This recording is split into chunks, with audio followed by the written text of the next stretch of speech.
Hello, and welcome to 365 Days with the Manifestor, day 33 and 34. Because guys, yesterday my day was so swamped, I accidentally missed a day. It's my first day that I've missed and I was really bummed.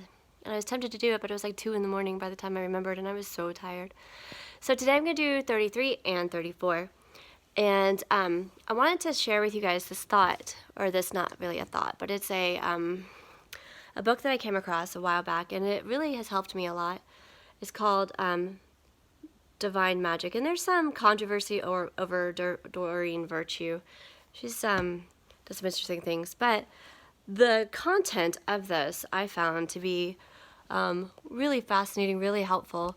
And it talks about Hermetic teachings from the Kabbalion. I'm sorry for all of you out there who are really into that and know how to pronounce that properly. But the Hermetic teachings are something that really inspire me and intrigue me.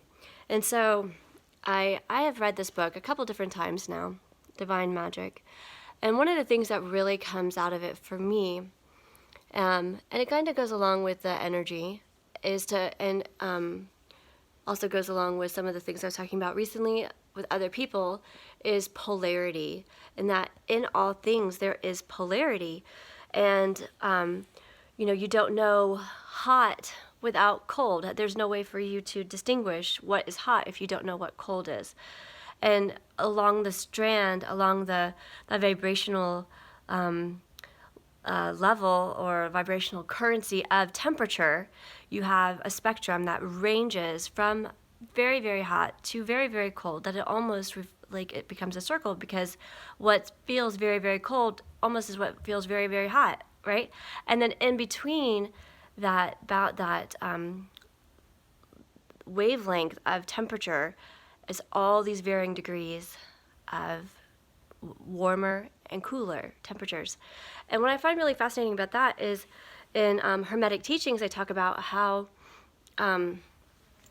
understanding that everything that you are bringing into your existence, everything that you want in your existence to manifest, it all exists, and what you're experiencing currently, it all exists within the same frequency, the same band, okay? So people who are seeking abundance, for example, is something that a lot of people talk about. People who are seeking abundance, you have to understand that lack of abundance and excess abundance are all within that same abundance wavelength. They're just varying degrees of the same frequency.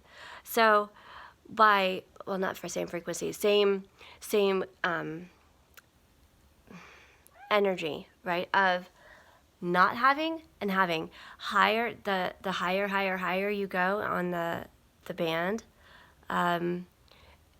you're closer to more and more abundance. When you get way down into the lower and like the not feel good feelings, I'm joined by my kitty, you're getting into the lack of abundance. And so everything is a polarity. And what she talks about in here that I thought was really great was if you can learn to create a mental picture of a soundboard, even, like it's like a lever, right? And you're tuning your lever to a higher and higher frequency, closer to that which you're wanting to achieve. So if you will work with the abundant one, if you are working on abundance and you close your mind and you see, okay, where is my lever on this pole? Because lack of abundance and excess of abundance are all within the same pole. They're all frequencies of the same energy.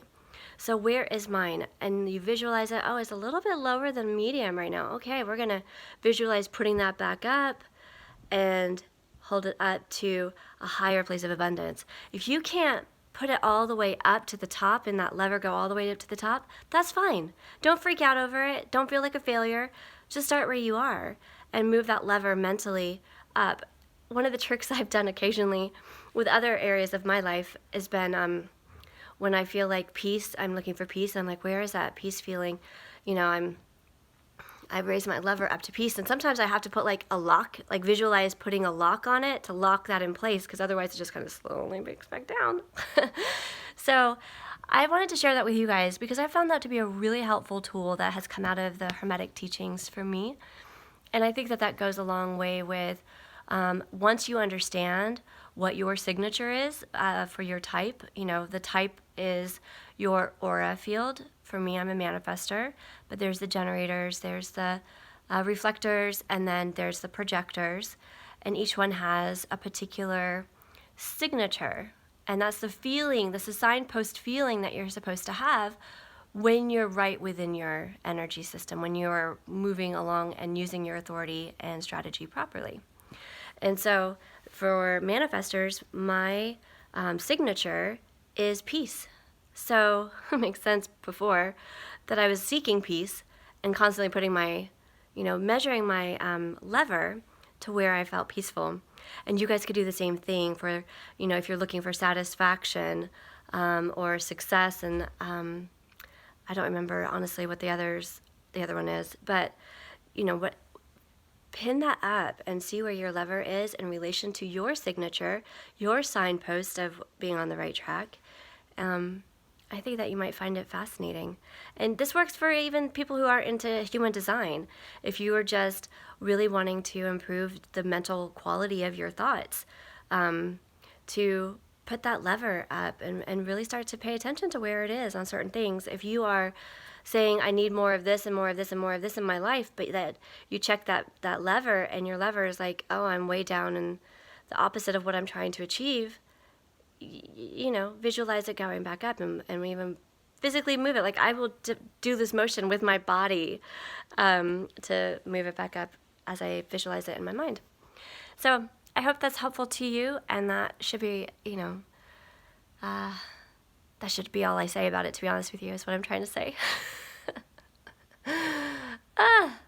I'm tired, guys.